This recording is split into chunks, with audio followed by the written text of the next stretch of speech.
बिस्मिल्लाहिर्रहमानिर्रहीम। अस्सलाम वालेकुम। उम्मीद है आप सब खैरियत से होंगे। आज मैं आपके साथ CS101 इंट्रोडक्शन टू कंप्यूटिंग के करंट पेपर्स शेयर करूंगी। करंट पेपर्स में से जो मुझे मोस्ट इंपॉर्टेंट क्वेश्चंस लगे हैं, अराउंड अबाउट 15 क्वेश्चंस हैं, वो आपके साथ शेयर करूंगी। इंशाल्लाह अगर आप वो कर लेंगे तो आपके पेपर की वहीं से तैयारी हो जाएगी। पहले देख लेते हैं आपका पेपर किस तरह का आता है। एक तो पहले MCQs आते हैं, राउंड अबाउट 40 MCQs होते हैं, और आगे से डिक्लेरेटिव टाइप क्वेश्चंस आते हैं, मींस के 3 मार्क्स के और 5 मार्क्स के क्वेश्चंस आते हैं। पहले देख लेते हैं कि आप MCQs कहाँ से करेंगे। देखिए, मैं आपको कोई भी फाइल रिकमेंड नहीं करूंगी कि आप वहां से करें MCQs, क्योंकि अब कोर्स आपका चेंज हुआ है, हैंडआउट्स नए आए हैं, पुराने वाले के अलग से फाइल्स हैं। मैंने अक्सर स्टूडेंट्स को देखा है कि वो ही कर रहे हैं। इससे बेहतर ये है कि आप अपने क्विज़ेस को करें, जो पिछले सेमेस्टर के फाइनल टर्म की जिन्होंने डाली हुई है, आप उनको देख लें, लेकिन ज़्यादा पीछे ना जाएं, क्योंकि आपका कोर्स चेंज हुआ है। अगर आप पुरानी बुक के याद कर लेंगे तो उसका तो कोई फ़ायदा ही नहीं होगा। फिर देख लेते हैं क्वेश्चन आंसर्स को। तो करंट पेपर्स को करें, इससे आपकी बहुत ज़्यादा हेल्प हो जाएगी। वैसे मैं तो आपको ये रिकमेंड करूंगी कि आप अपने हैंडआउट्स को देखें। इससे बेहतर तैयारी कोई भी फाइल, कोई भी नोट से नहीं हो सकती, जैसी तैयारी आप अपने हैंडआउट से कर सकती हैं। लेकिन अब क्योंकि टाइम की शॉर्टेज है, तो आप इस तरह छोटी छोटी वीडियोस ले लें, मोस्ट इंपॉर्टेंट क्वेश्चंस कर लें, इससे भी आपकी काफ़ी हेल्प हो जाएगी। मैं पूरी कोशिश करूंगी कि आपके कॉन्सेप्ट क्लियर करूं, लेकिन अगर फिर भी कोई बात, कोई पॉइंट आपको समझ में ना आए तो कमेंट से मुझसे पूछ लीजिएगा। इंशाल्लाह एज सुन एज पॉसिबल मैं आपको लाजमी रिप्लाई करूंगी। और साथ साथ अगर इसके और मुझे मिलते रहे करंट पेपर्स, तो वो भी आपके साथ शेयर करती जाऊंगी। तो विदाउट टाइम वेस्टिंग स्टार्ट करते हैं। Question number 1, E waste negative impact on environment. मैंने बहुत बार आपके पेपर में देखा है, कम से कम मैं 6 पेपर्स में ये अब देख चुकी हूँ आपका ये वाला क्वेश्चन। IPR स्टैंड फॉर, ये आपके ऑब्जेक्टिव में भी आ रहा है, आपके क्वेश्चन में भी आ रहा है। अब आपने जस्ट इसकी एब्रीविएशन नहीं लिख देनी, इसके आगे इसकी डेफिनेशन में 2-3 लाइंस लाजमी लिखिएगा।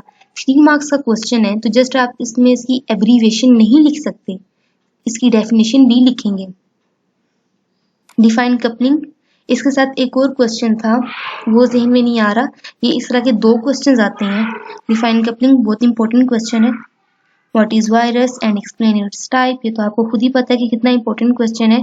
ये पिछली बार भी पेपर में काफ़ी बार रिपीट हुआ है, पिछले सेमेस्टर के एग्जाम्स में भी, और इस बार भी ये तकरीबन हर पेपर में आया हुआ है। What is virus and explain it's type. आप ऐसा करें, हैंडआउट्स खोलें और साथ में गूगल को खोलें। यहाँ से आपको जो इंपॉर्टेंट क्वेश्चन लग रहा है पहले उसे हैंडआउट्स में देखें, वहां से आपकी 110% तैयारी हैंडआउट से हो जाएगी। अगर तो नहीं तो गूगल पे आप इसे सर्च कर लें, बेस्ट तैयारी आपकी ऐसे हो जाएगी। Next question, question number 5, PI and EPIC stands for. ये एब्रीविएशंस बहुत ज़्यादा आ रही हैं, और MS वर्ड और MS एक्सेल, इसके अंदर से बहुत ज़्यादा ऑब्जेक्टिव आ रहा है आपका। तकरीबन 80% ऑब्जेक्टिव आपका MS वर्ड और MS एक्सेल के क्वेश्चंस के ऊपर आ रहा है, और इससे रिलेटेड क्वेश्चंस भी आ रहे हैं, declarative questions. Next question number 6, 5 facility name of operating system. Important question, आपको पता है कि OS वाला क्वेश्चन तो छोड़ने वाला है ही नहीं, ऑपरेटिंग सिस्टम वाला। कोशिश करूँ कि शॉर्ट टाइम में आपको बस ये क्वेश्चंस बता दूं, क्योंकि जितने आप देख रहे होंगे करंट पेपर्स, तो आपकी काफ़ी हद तक तैयारी हो गई होगी। जस्ट मैं आपको एक आइडिया दे रही हूँ कि आपके लिए आसानी हो जाए कि इस टाइप के क्वेश्चंस आ सकते हैं। 3 कमांड्स ऑफ एडिटिंग ग्रुप, बहुत बार ये क्वेश्चन रिपीट हुआ है। यकीन जाने लास्ट सेमेस्टर के भी जो पेपर्स थे उनमें भी ये बहुत बार क्वेश्चन आ चुके हैं। क्वेश्चन की वर्डिंग चेंज होती है, लेकिन उसके अंदर जो आंसर आना होता है वो वही होता है, मीन्स कि जस्ट क्वेश्चन की वर्डिंग चेंज होती है। क्वेश्चन को 3-4 बार आप पढ़ें और फिर आपको समझ आ जाएगी। और जैसा ये CS के सब्जेक्ट्स होते हैं, तो इसमें मैं आपको कहूँगी कि ये जैसा कोडिंग वाले क्वेश्चंस तो लाजमी आती हैं, तो आपने इनको लाजमी टच करना है, छोड़ के बिल्कुल भी नहीं आना। अगर आप ये सारा ऑब्जेक्टिव कर आ जाते हैं और ये दूसरे वाले क्वेश्चंस करके आ जाते हैं, लेकिन कोडिंग को टच नहीं करते, तो आपको पास नहीं करेंगे, क्योंकि ये CS का सब्जेक्ट है। जस्ट आप उसकी बॉडी को देखने एक बार अच्छे तरीके से, कि जिस तरह उसकी हेडर फाइल आती है #include iostream.h, कौन io.h, using name space std, ऐसे इसकी बॉडी कर लें, वही लिख के जस्ट आ जाइएगा बेशक, क्योंकि अब टाइम की शॉर्टेज है तो आप पूरा कॉन्सेप्ट तो ले नहीं सकते, लेकिन इसको लाजमी टच कीजिएगा। और दूसरी बात ये कि पेपर में किसी भी चीज़ को, इवन के एक MCQs को भी ना छोड़ के आइएगा, इससे आपका इम्पैक्ट एग्जामिनर के ऊपर बहुत बुरा पड़ता है। तो काइंडली पूरे पेपर को अटेम्प्ट कीजिएगा। नहीं भी आता ना तो क्वेश्चन को पेस्ट करके आंसर में लिख दें। नो प्रॉब्लम, ना होने से बेहतर है कि आपको आधा नंबर ही मिल जाए, 1 नंबर ही मिल जाए, कोई नुकसान तो नहीं है ना इसका। नेक्स्ट देख लेते हैं question number 8। Write down the 2 pros and 2 cons of cloud computing. Long question में काफी बार क्वेश्चन आ चुका है, इस बार भी और पीछे भी।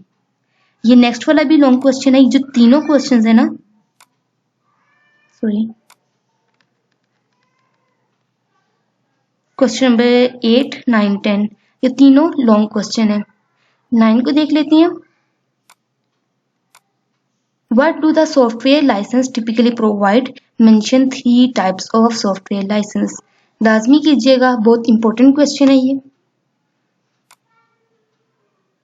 Question number 10। In context with the data privacy, write down the name of any 3 priority areas of privacy international. ये प्राइवेसी इंटरनेशनल की बजाय इसकी शॉर्ट फॉर्म भी यूज कर सकते हैं, PI। तो इस वजह से कुछ स्टूडेंट्स क्वेश्चन छोड़ आते हैं, मीन्स कि किसी जगह उसकी एब्रीवेशन यूज कर लेते हैं, किसी जगह उसकी शॉर्ट फॉर्म यूज कर लेती हैं, मीन्स वर्डिंग बस चेंज कर देती हैं। क्वेश्चन को 2-3 बार पढ़िएगा ताकि आपको उसका कॉन्सेप्ट आ जाए।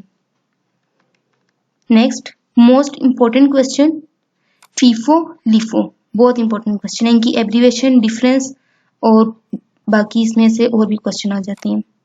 नेक्स्ट पैराडिगम, आपको पता है इसके आगे से 4 टाइप्स हैं, इंपेरेटिव और डिक्लेरेटिव, ये इसमें ज़्यादा इंपॉर्टेंट है। फंक्शनल और उप्स पैराडिगम वो इतनी इंपॉर्टेंट नहीं है, लेकिन इन दोनों में डिफरेंस भी आ जाता है, इनके फंक्शंस भी पूछ लेते हैं। Question number 13, function of arithmetic logic unit, important question है ये भी। फंक्शन क्या है इसका कि अर्थमेटिक ऑपरेशंस में आ जाते हैं, एडिशन, सब्ट्रैक्शन, मल्टीप्लिकेशन और डिवीजन वगैरह। Question number 14, types of topologies.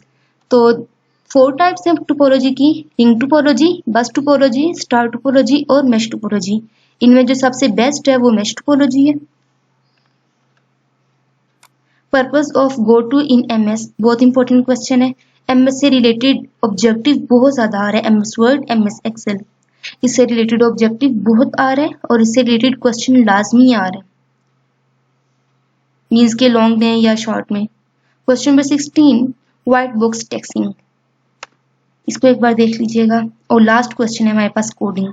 Coding से मुराद के कोड आपको लिखा हुआ दे देंगे और आपको कहेंगे आपने इसकी आउटपुट निकालनी है और आपने वो फाइंड करना होगा। अगर नहीं भी आता ना तो जहाँ पे C आउट लिखा होता है, COUT आउट, उसके अंदर वाली जो मतलब जो कोमास के अंदर लिखी होता है उसको बस आप लिखते हैं बेशक, लेकिन कुछ भी छोड़ कर ना आइएगा। बस आज की इतनी सी वीडियो थी, मुझे उम्मीद है ये आपके लिए हेल्पफुल रही होगी। कोई भी बात समझ में ना आए तो कमेंट से मुझसे पूछ लीजिएगा। इंशाल्लाह जैसे जैसे इसके पेपर्स मिलते जाएंगे और आपके साथ शेयर करती जाऊंगी। अपनी दुआओं में याद रखिएगा। नेक्स्ट वीडियो में मिलते हैं। अल्लाह हाफिज।